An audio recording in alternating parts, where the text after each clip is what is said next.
Que Dieu vous bénisse. Je vous salue tous, chrétiens comme musulmans, dans le nom puissant, mais aussi glorieux de notre Seigneur et Sauveur Jésus-Christ. Je suis votre frère, le frère Jérémie, d'Almeida Wycliffe, serviteur de Dieu et un prédicateur de l'Évangile.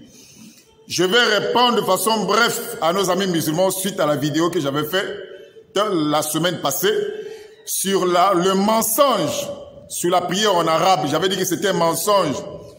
Prier dans une certaine langue comme les musulmans le font, j'avais dit que c'était un mensonge. Et aujourd'hui, je peux même ajouter que c'est une colonisation des Arabes. C'est une colonisation des Arabes.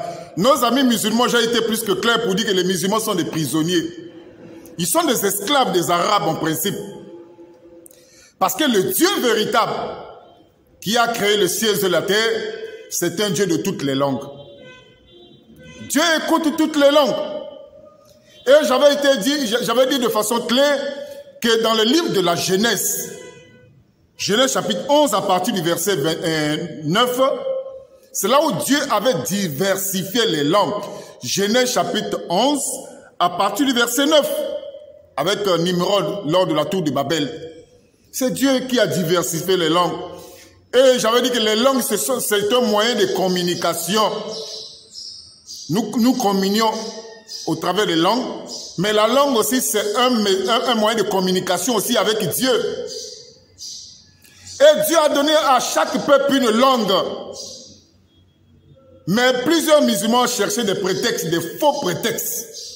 Il y a quelqu'un qui m'a dit que non, le Coran a été descendu en arabe. Si eux, ils prient en arabe, c'est parce que le Coran a été descendu en arabe. Quel égarement!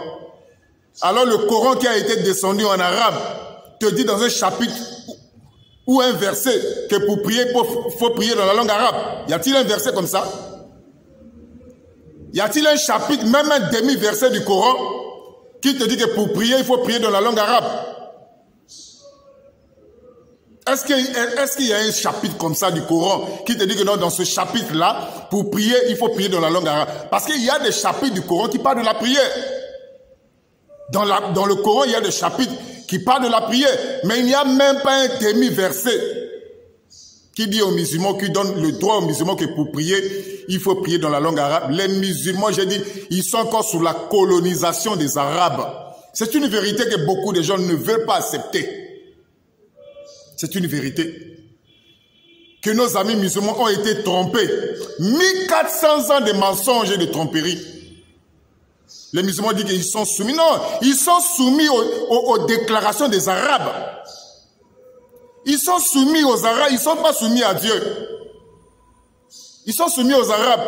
Même pendant le Ramadan, lorsque la lune sort, c'est le Ramadan qui donne excusez-moi, c'est l'Arabie Saoudite qui donne le point de départ. Pour que les musulmans puissent faire le carême du Ramadan là. Hein, le jeûne du Ramadan. Pour qu'ils puissent commencer le jeûne, le point du départ commence en Arabie Saoudite. Les musulmans sont des esclaves des Arabes. Je vous dis la vérité. Les musulmans sont encore dans la colonisation des Arabes. Une colonisation mensongère. 1400 ans de mensonges et de colonisation. Où on a trompé des gens que pour prier, il faut prier dans une certaine langue. Et j'ai vu même une vidéo d'un arabe est en train de se moquer d'un musulman noir. Nous allons continuer rapidement la deuxième vidéo. Rapidement, une deuxième.